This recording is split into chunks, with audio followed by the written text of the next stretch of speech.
Hello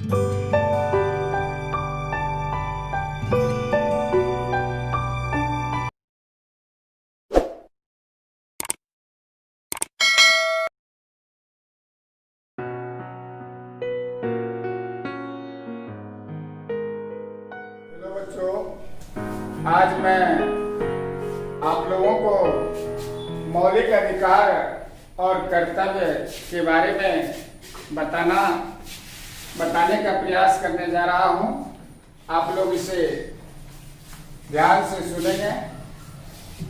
मौलिक अधिकार वह अधिकार जिस अधिकार के मिलने से मानव अपना संपूर्ण विकास करता है। मानव के संपूर्ण विकास के लिए मौलिक अधिकार का होना परमावश्यक है। इसके अभाव में मानव अपना सर्वांगीण विकास नहीं कर सकता और इसके लिए विश्व में हम इतिहास में पढ़ते हैं कि समय समय पर आंदोलन हुआ और उस आंदोलन के परिणाम स्वरूप उन्हें अधिकार की प्राप्ति। तो यह एक ऐसा अधिकार है जिस अधिकार का वर्णन संविधान में भी किया जाता है। यह एक संवैधानिक अधिकार भी इसको कह सकते हैं। तो इसको आज हम लोग देखें कि यह कितने प्रकार के होते हैं और खासकर आज हम लोग भारतीय नागरिकों को जो मौलिक अधिकार और कर्तव्य दिया गया है उसके बारे में जानकारी प्राप्त करेंगे। तो चलें अब हम लोग देखें कि यह मौलिक अधिकार कितना है। खासकर भारतीय नागरिकों को, भारत के जो नागरिक हैं उनको हमारे संविधान के द्वारा कितना मौलिक अधिकार प्राप्त है। तो उसमें से पहला अधिकार आता है समता का अधिकार। सम यानी बराबर, बराबर का अधिकार। और इस अधिकार के तहत नागरिकों के साथ किसी प्रकार का भेदभाव नहीं किया जाता, चाहे वह शिक्षा के क्षेत्र में हो, कानून के आधार पर हो, समाज के आधार पर हो, उसमें किसी प्रकार का भेदभाव नहीं किया जाता। उदाहरण के लिए यदि इलेक्शन के समय नागरिकों को मताधिकार का समय मिलता है तो उस समय हम लोग देखते हैं कि चाहे गरीब हो, अमीर हो, शिक्षित हो, अशिक्षित हो, देहाती हो या शहरी हो, अनुसूचित जाति से हो, अनुसूचित जनजाति से हो, पिछड़ी जाति से हो, समान से हो, सबको एक ही वोट देने का अधिकार होता है। इसमें कहीं किसी प्रकार से भेदभाव नहीं किया जाता। दूसरा उदाहरण लें, अगर किसी व्यक्ति के ऊपर किसी प्रकार का आरोप लग जाता है तो न्यायालय उसके साथ, चाहे वह किसी भी धर्मावलंबी के क्यों न हो, चाहे नेता हो या सामान्य व्यक्ति हो या राष्ट्रपति हो या प्रधानमंत्री हो या बड़े बड़े पदाधिकारी हो या एक निम्न दर्जे का व्यक्ति हो, नाइंसाफी नहीं की जाती। जो न्याय एक बड़े व्यक्ति के साथ किया जाएगा, वही न्याय एक छोटे व्यक्ति के साथ भी किया जाता है। तो यह हो गया समता का अधिकार। दूसरा है स्वतंत्रता का अधिकार। स्वतंत्र से बना स्वतंत्रता, और इस अधिकार को कई भागों में बांट के देखा जाता है। पहला है कि नागरिकों को देश के किसी भी भाग में आने जाने और बसने की स्वतंत्रता, व्यापार करने की स्वतंत्रता, और वह अपनी मन मर्जी से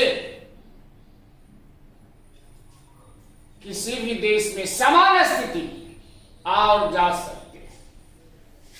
उनको वह अधिकार प्राप्त है हमारे संविधान के द्वारा, उसमें कहीं रोक टोक नहीं किया जाता है। और वह एक निश्चित तौर तरीके का पालन करते हुए शांतिपूर्वक वह आ जा सकते हैं। उनको सभा संचालित करने का, संगठन बनाने का बहुत सा अधिकार प्राप्त है। वह आता है स्वतंत्रता अधिकार के अंतर्गत। वह एक अपना धार्मिक संगठन भी बना सकता है, व्यापारिक संगठन भी बना सकता है। तो वह अधिकार कहलाता है स्वतंत्रता। इसमें किसी व्यक्ति के साथ स्वतंत्रता रूपी अधिकार जो है उसका हनन नहीं हो। तो बच्चों देखे कि यह स्वतंत्रता का अधिकार, इसमें इससे पूर्व एक अधिकार हमारे संविधान में और था, मौलिक अधिकार में, जिसको 1978 ईस्वी में संविधान में 44वां संशोधन के द्वारा उस अधिकार को हटा दिया गया, और वह अधिकार था संपत्ति का अधिकार। तो संपत्ति की एक सीमा निश्चित कर दी हमारे संविधान में। पहले वह यह मौलिक अधिकार में ही आता था, तो फिर हमारी सरकार संविधान में संशोधन प्रस्ताव लाके 1978 ईस्वी में उसको हटा दिया। अब है शोषण के विरुद्ध अधिकार। शोषण, किसी भी व्यक्ति का आप शोषण नहीं कर सकते, चाहे शारीरिक शोषण हो, मानसिक शोषण हो, या आर्थिक शोषण हो, या अन्य प्रकार के शोषण क्यों न हो, उसका अधिकार व्यक्ति को नहीं दिया गया कि उसके विरुद्ध वह न्यायालय में जा सकते। एक उदाहरण से इसको समझा जाए कि अब कोई मजदूर है और समान रूप से अगर 300 रुपया पर डे के हिसाब से उसको मजदूरी निश्चित की गई,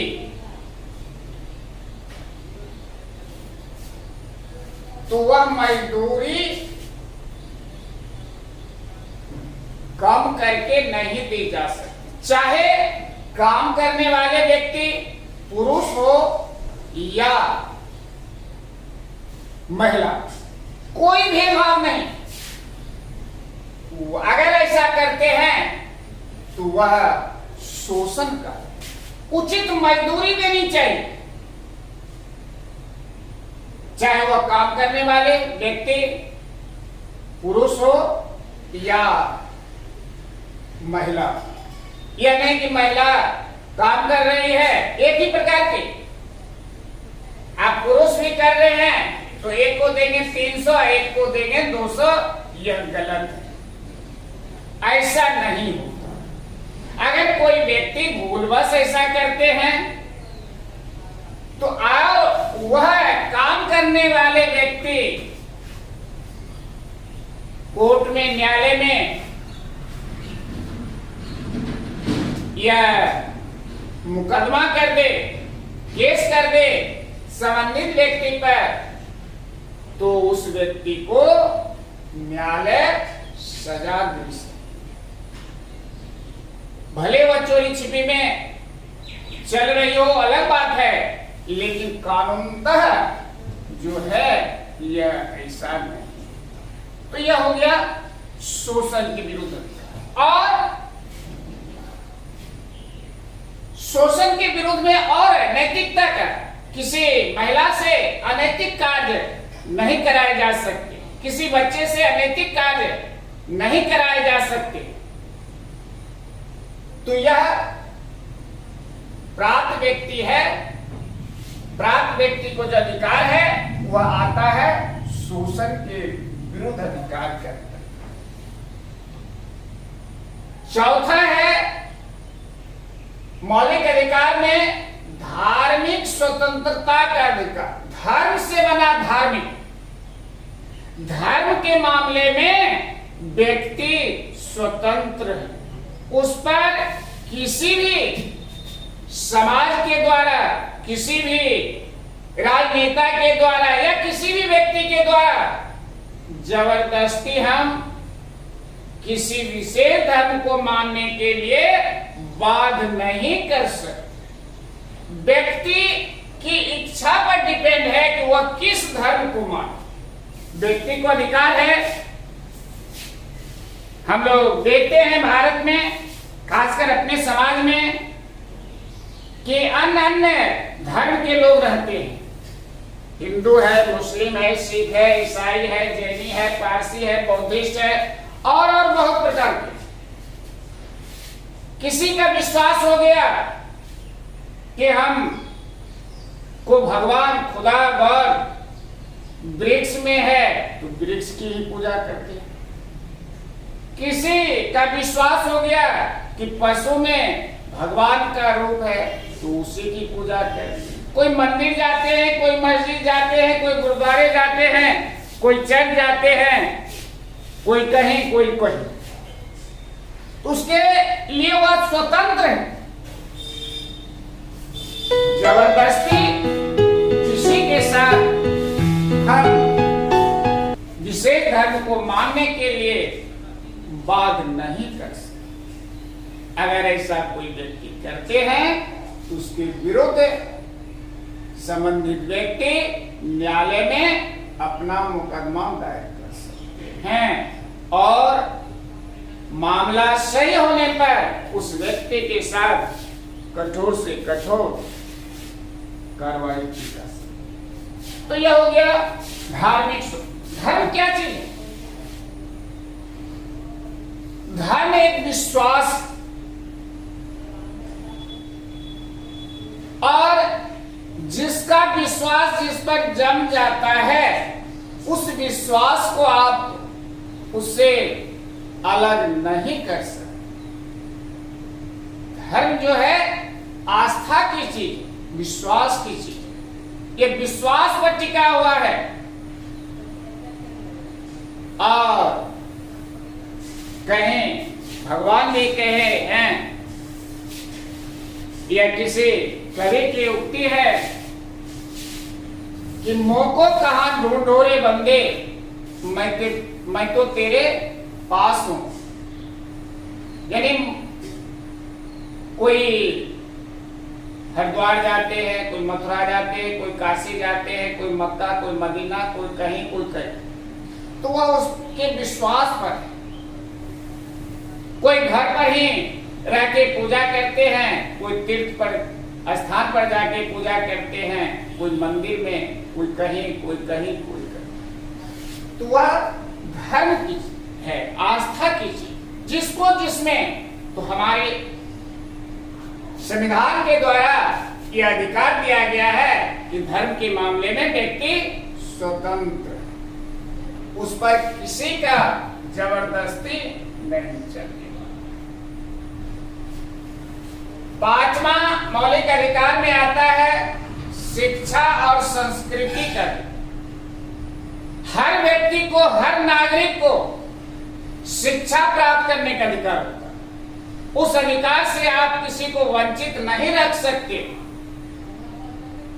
भले किसी को शिक्षा में रुचि नहीं हो, लेकिन यह बहुत कम होता है, लेकिन प्रायः यह देखा जाता है कि व्यक्ति शिक्षा के प्रति अधिक जागरूक और उसकी सभ्यता और संस्कृति जो है उसकी भी रक्षा हो। शिक्षा तो पा ही सकते हैं, यह अधिकार है। उसको किसी भी विद्यालय में, कॉलेज में जाने से रोका नहीं जा सकता, चाहे वह किसी भी धर्म के मानने वाले क्यों न हो। अगर हिंदू कोई छात्र, उसको मन हो गया कि हम मुस्लिम विद्यालय जो हैं उसमें पढ़ेंगे, उर्दू विद्यालय में पढ़ेंगे, उर्दू सीखेंगे, उसके लिए कोई रोक नहीं, वह सीख सकता। यह छूट है, यह अधिकार है व्यक्ति का, किसी भी धर्म में वो शिक्षा ग्रहण कर सकता। अगर मुस्लिम है, वह चाहे कि हम संस्कृत पढ़ें तो वह भी पढ़ सकते, उसमें कोई दिक्कत नहीं। अगर कोई हिंदू है, वह चाहे कि हम कुरान पढ़ें, उर्दू का गहरा अध्ययन करें, उसी में रुचि लें, तो उससे कोई वंचित नहीं कर सकता। और उसकी जो संस्कृति है उसकी भी को सुरक्षित रखने का अधिकार व्यक्ति को है। तो यह हो गया शिक्षा और संस्कृति का अधिकार। छठा अधिकार है संवैधानिक उपचारों का अधिकार। यह क्या होता है संवैधानिक उपचार? अगर इन सारे अधिकारों का अगर हनन हो जाए, इन अधिकारों से व्यक्ति वंचित हो जाए, तो उस अधिकार की प्राप्ति के लिए व्यक्ति न्यायालय की शरण में जाते, तो वही अधिकार कहलाता है संवैधानिक उपचारों का अधिकार। यानी संविधान में जो मौलिक अधिकार व्यक्ति को प्राप्त है, किसी कारण से उस अधिकार से व्यक्ति वंचित हो गया, तो उसके विरुद्ध जो न्यायालय में अपने अधिकार की प्राप्ति हेतु याचना करते हैं, वही अधिकार कहलाता है संवैधानिक उपचारों का अधिकार। इसके बाद है प्राथमिक शिक्षा का अधिकार। 6 से 14 वर्ष आयु के बच्चे, 6 से 14 वर्ष के जो आयु के बच्चे हैं, उनसे कोई भी अभिभावक पढ़ाई छुड़ा के अतिरिक्त कार्य नहीं ले सकते। हर बच्चे का यह मौलिक अधिकार बनता है कि वह प्राथमिक शिक्षा ग्रहण करें। 6 से 14 वर्ष के जो बच्चे, उसके लिए खास करके प्राथमिक शिक्षा का अधिकार, यह उम्र होता है प्राथमिक शिक्षा ग्रहण करने। और अगर कोई व्यक्ति अपने या कोई अभिभावक 6 से 14 वर्ष के आयु के बच्चे हैं, उनको शिक्षा से वंचित करके उनसे दूसरा काम लेते हैं,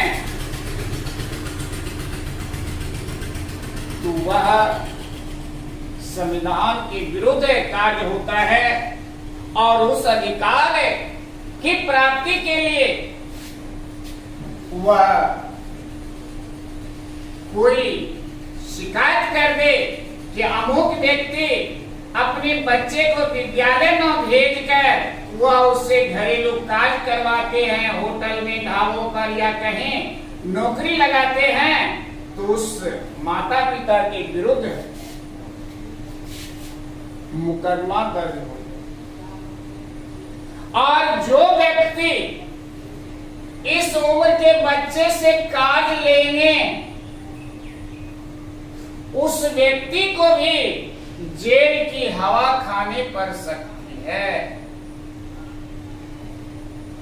तो यह बच्चों के लिए खासकर है प्राथमिक शिक्षा का अधिकार। यह उम्र जो होता है यह बच्चों के लिए बहुत जरूरी होती है। इसी यही उम्र एक होता है बच्चों को ज्ञान प्राप्त करने, ज्ञान अर्जित करने का उम्र होता है 6 से 14 वर्ष का। इस उम्र में बच्चे को उचित ज्ञान देना चाहिए, उचित शिक्षा देना चाहिए और इसके लिए सरकार की ओर से हर जगह, हर गांव में, हर वार्ड में विद्यालय की व्यवस्था किए हैं और वह निःशुल्क उसमें पढ़ सकते हैं। इसके साथ ही साथ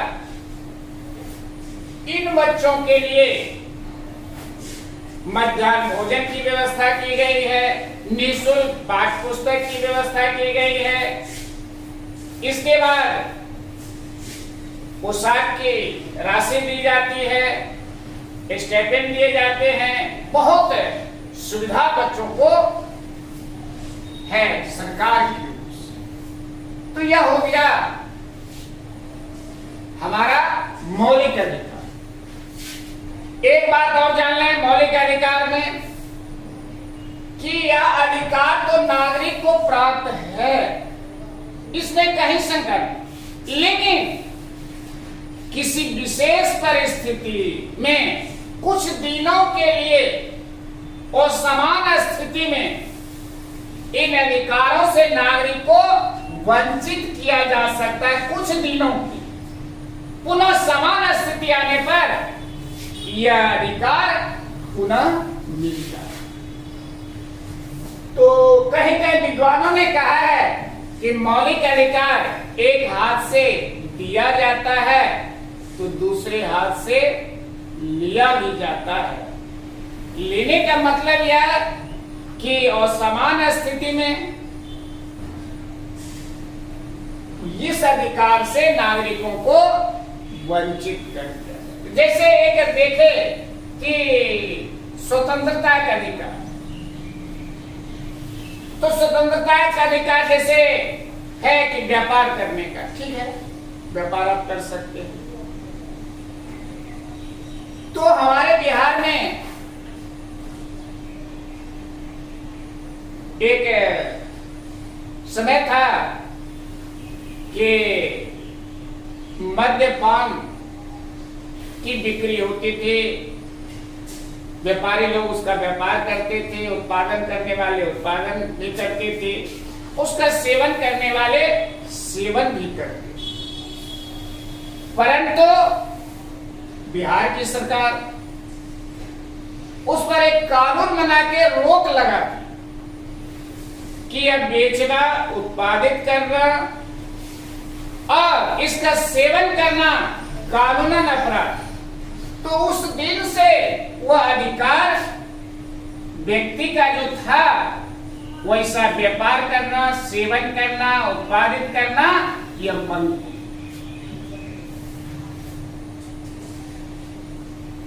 अगर ऐसा कोई करते हैं तो फिर उस पर मुकदमा हो सकता है।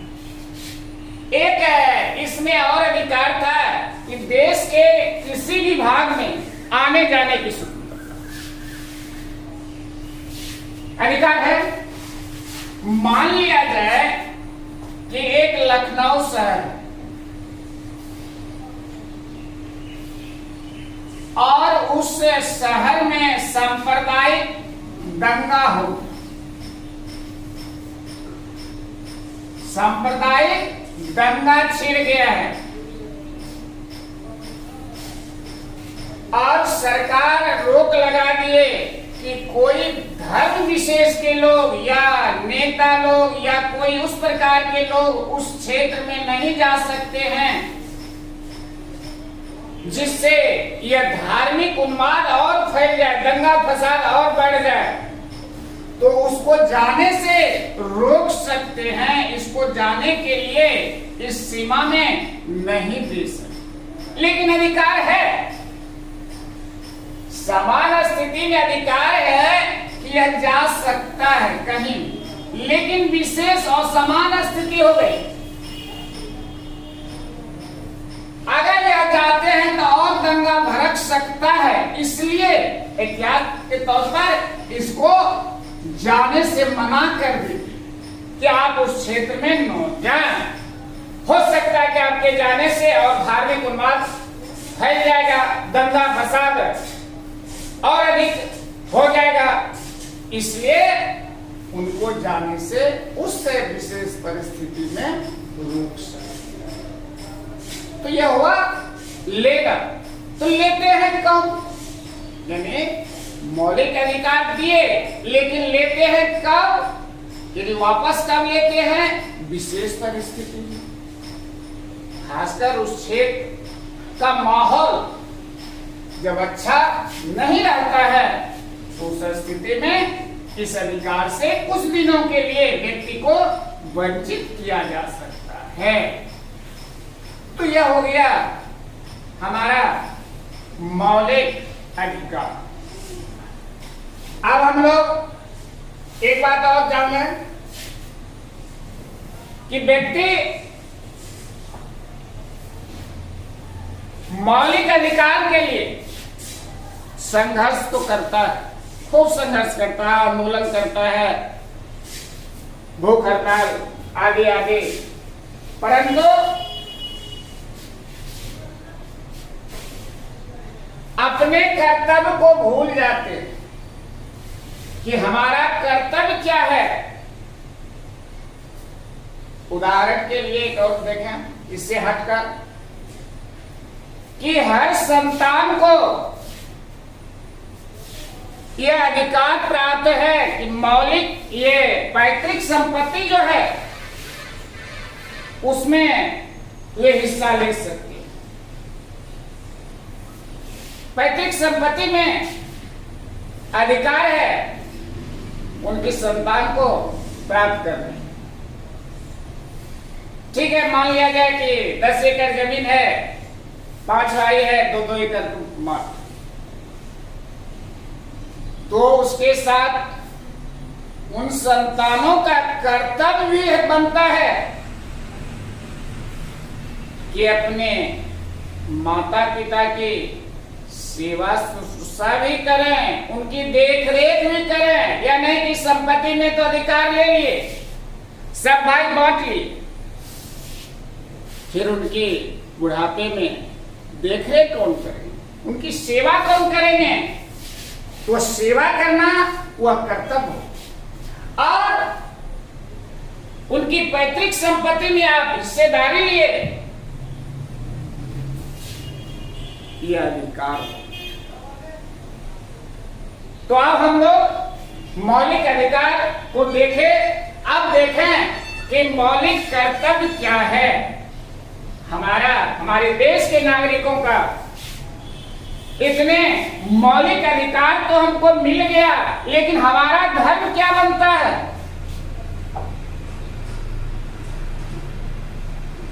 हमारा भी तो कुछ फर्ज बनता है, हम क्या करें देश के प्रति, समाज के प्रति।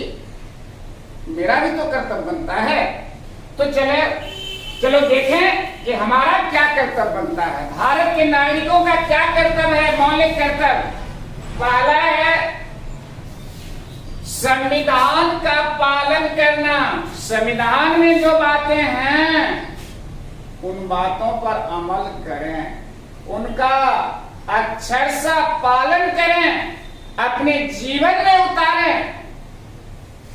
हमारा जो राष्ट्र ध्वज है, राष्ट्रगान है, उनका आदर और सम्मान करें।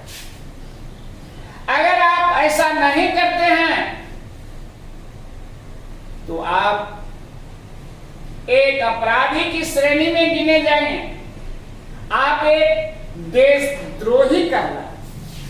इसलिए हर भारतीयों का कर्तव्य बनता है कि संविधान का पालन करें, राष्ट्र ध्वज और राष्ट्रगान जो है उसका आदर करें। इसके बाद दूसरा कर्तव्य आता है राष्ट्रीय आंदोलन को प्रोत्साहित कर। राष्ट्रीय आंदोलन, हमारा देश, हमारा राष्ट्र कैसे आगे बढ़े, कैसे विकसित देशों की श्रेणी में हो, चतुर्दिक विकास हो, इसके लिए हर हमेशा अपने प्रयास में लगे रहेंगे और उसके लिए हर एक दूसरे को प्रोत्साहित भी करेंगे, हतोत्साहित नहीं करेंगे, राष्ट्रीय आंदोलन को प्रोत्साहित करें, जिससे मेरा देश, मेरा राष्ट्र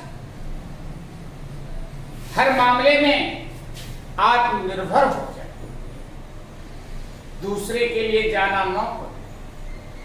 तो यह हमारा हो गया दूसरा कर्तव्य, राष्ट्रीय आंदोलन को प्रोत्साहित करना। तीसरा है देश की रक्षा करना। हर नागरिक का कर्तव्य बनता है देश की रक्षा करना और राष्ट्र की सेवा के लिए सदा तत्पर रहना। देश की सेवा, और सबसे बड़ी सेवा होती है देश की सेवा। देखते हो देश की सीमा पर 24 घंटे हमारे वीर जवान ठंडे गर्मी बरसात में जग के हम लोगों की सुरक्षा, हम लोग तब देश के अंदर चैन से रहते। अगर उसमें देश प्रेम की भावना न हो, राष्ट्र की भावना न हो, तो क्या हम लोग देश के अंदर शांति और सुरक्षित अनुभव कर सकते? नहीं। तो यह भावना हर व्यक्ति में होनी चाहिए। अगर देश के ऊपर कोई बहुत बड़ी विपत्ति आ जाए, संकट आ जाए, तो देश का हर नागरिक का कर्तव्य बनता है कि उस समय सारे कार्यों को स्थगित करते हुए सर्वप्रथम अपने देश की रक्षा करें। और देश की रक्षा करना सबसे बड़ा धर्म होता है।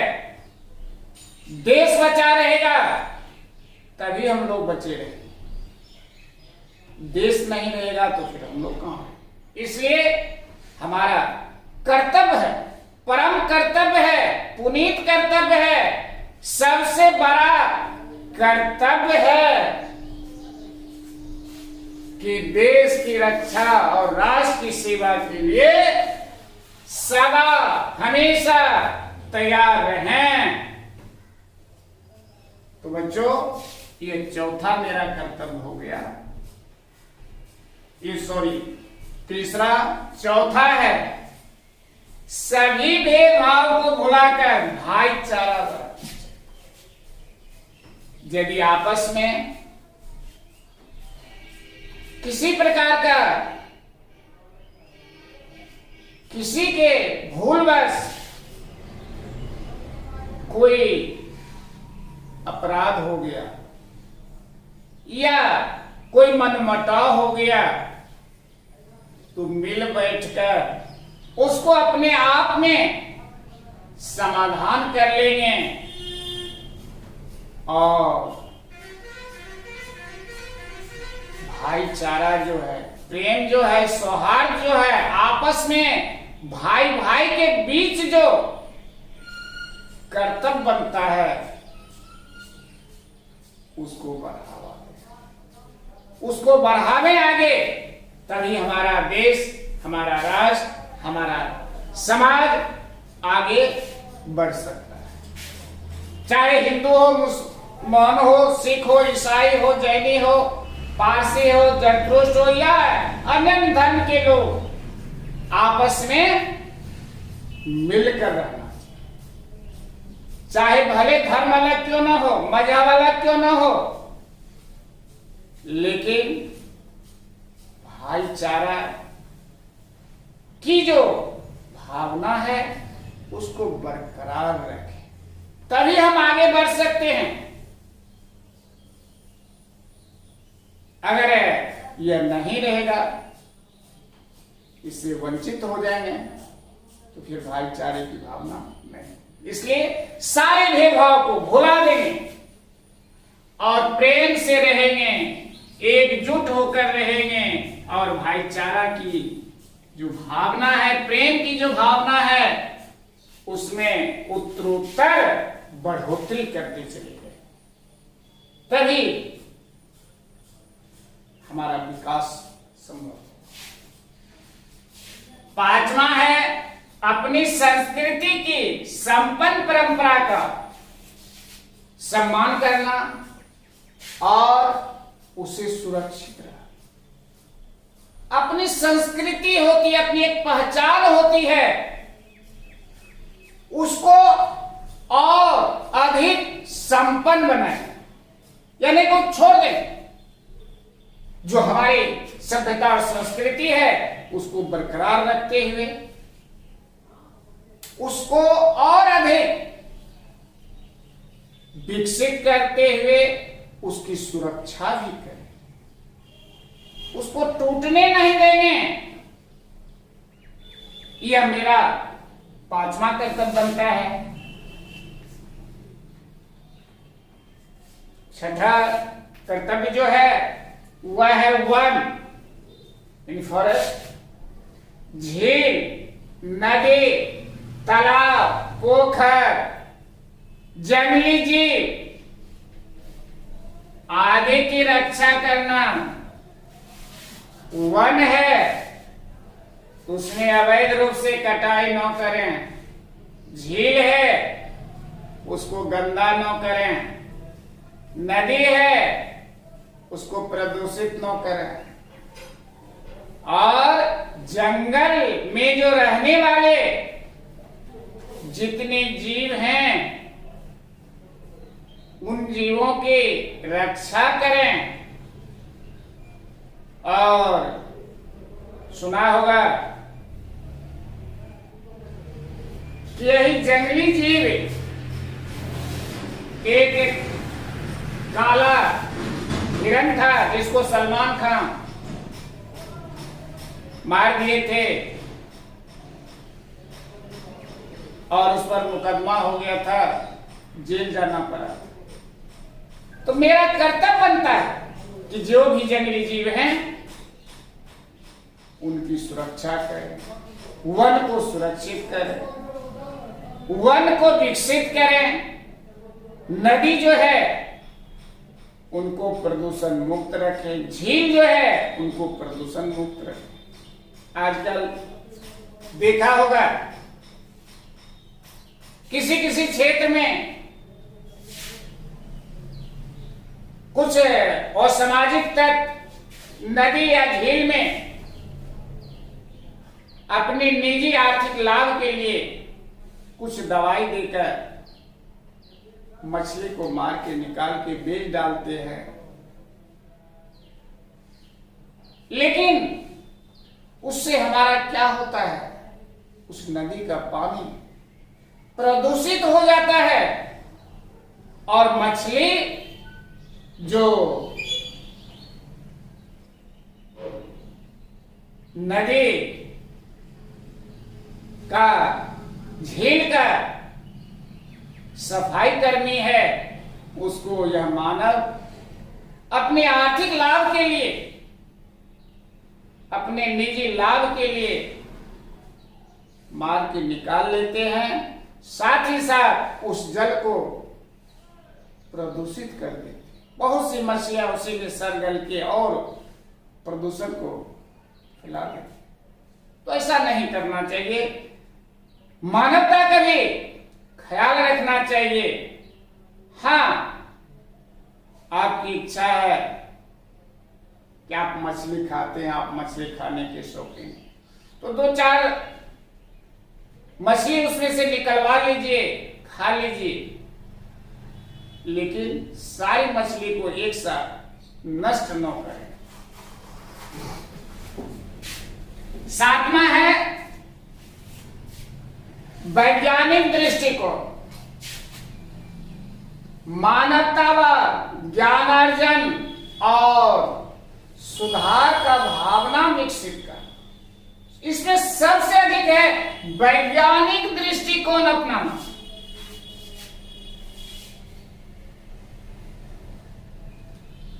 कुछ दिन पूर्व हमारे देश में चेचक हो जाता था,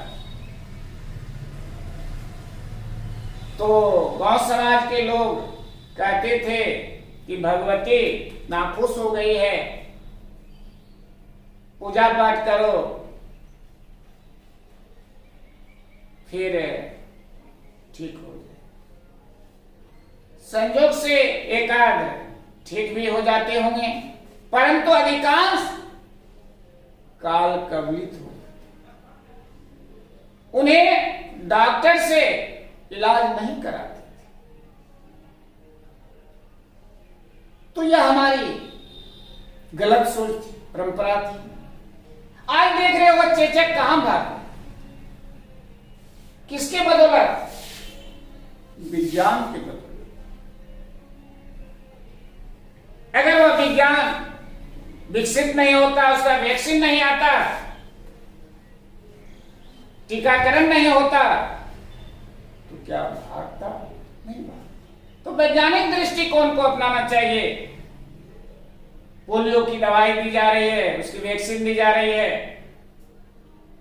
देख रहे हो पोलियो देश से लगभग खत्म सा हो चुका। उसी प्रकार से अभी हाल फिलहाल जो हम लोग ये कोरोना वायरस से जूझ रहे हैं, भयभीत हैं, उसका एक ही कारण है, उसका वैक्सीन नहीं आया। वैक्सीन आ जाए, दवाई आ जाए, तो डरने की कोई बात नहीं। दवाई उपलब्ध है, उस दवाई का यूज करेंगे, बीमारी से मुक्त हो जाए। अभी डर इसीलिए है कि उसका टीका नहीं निकला है, ये तो नई अभी है, कुछ दिन में इसका वैक्सीन भी आ जाएगा। और वह किससे होगा? विज्ञान से। तो वैज्ञानिक दृष्टिकोण अपनाना, अंधविश्वास पर ध्यान नहीं देना चाहिए, झाड़ फूक पर ध्यान नहीं देना चाहिए।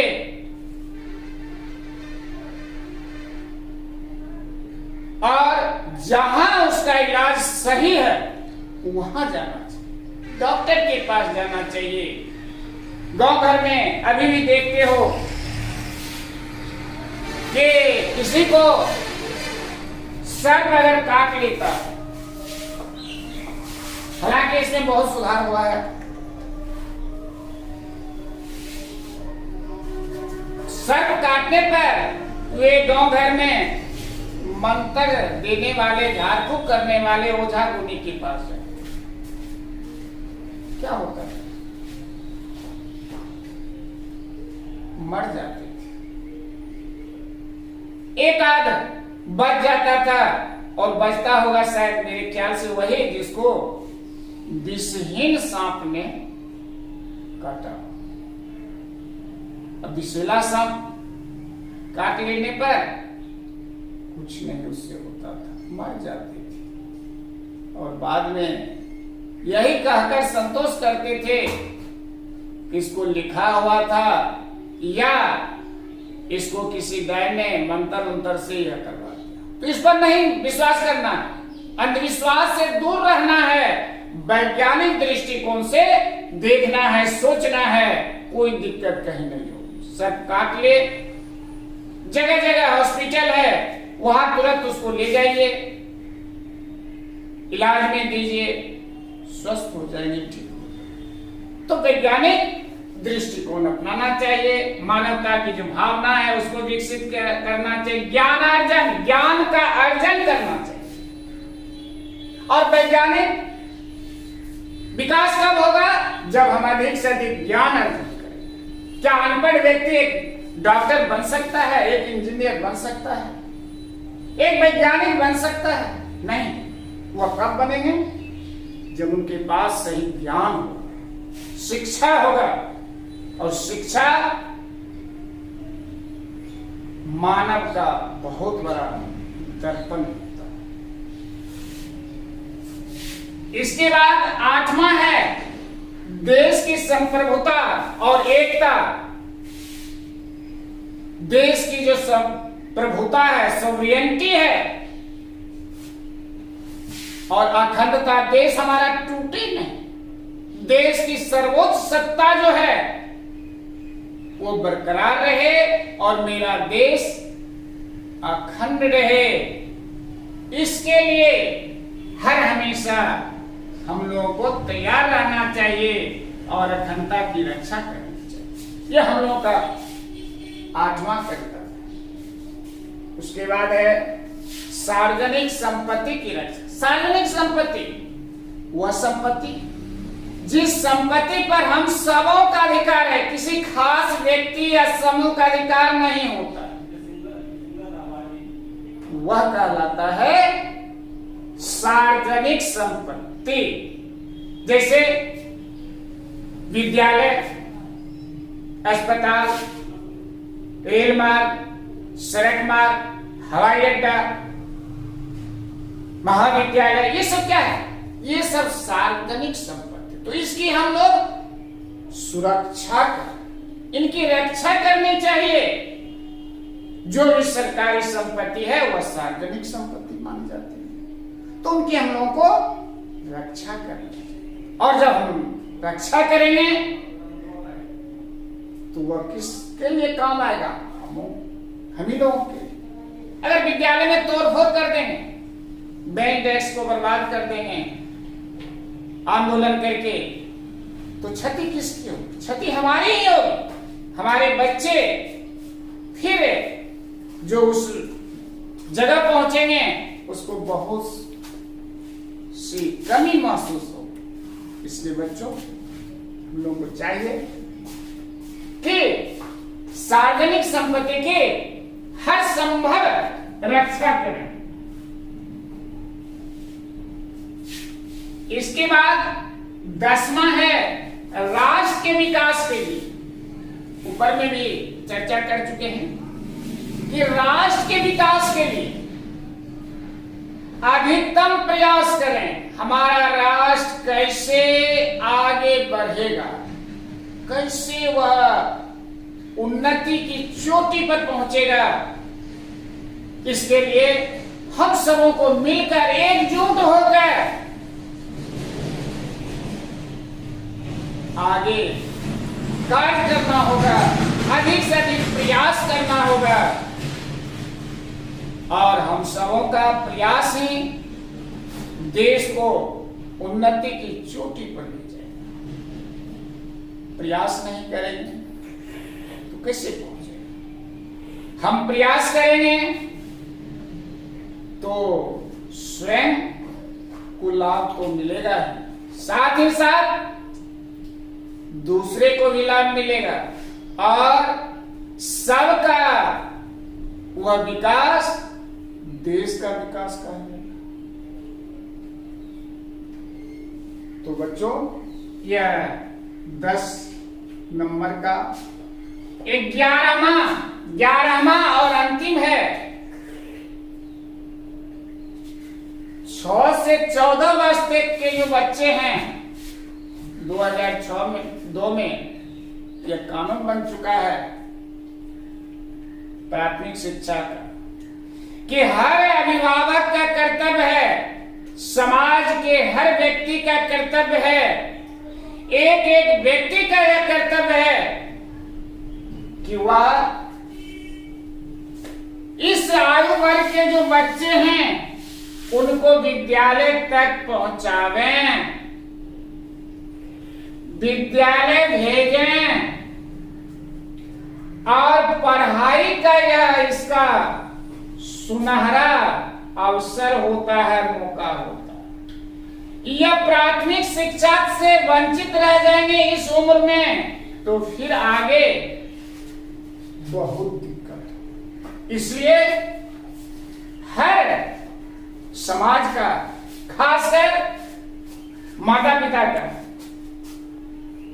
जो इस उम्र के बच्चे हैं 6 से 14 वर्ष तक, उनके माता पिता का कर्तव्य बनता है कि अपने बच्चे को नजदीक के विद्यालय में नामांकन करावें और उनकी उचित देखभाल करते हुए उनको शिक्षा की व्यवस्था करें। और जब ऐसा हम करते हैं तभी हम एक अच्छे माता पिता कहलाने लायक हो। अगर बच्चे को शिक्षा नहीं दे पाते हैं 6 से 14 आयु वर्ष के बच्चे को, खासकर या प्राथमिक शिक्षा, तो वह माता और पिता अपनी संतान के लिए बहुत बड़ा शत्रु माना जाता है। और संस्कृत में एक श्लोक भी कहा गया है, माता शत्रु पिता वैरे ये वाला नौ पठित्वा, ये वाला नौ पठित्वा, अर्थात वह माता पिता उस बच्चे का सबसे बड़ा शत्रु होता है जिनका बच्चा, जिनकी संतान शिक्षा ग्रहण नहीं करे। तो बच्चों, इसी के साथ यह मौलिक अधिकार और कर्तव्य समाप्त करते हैं। Thank you.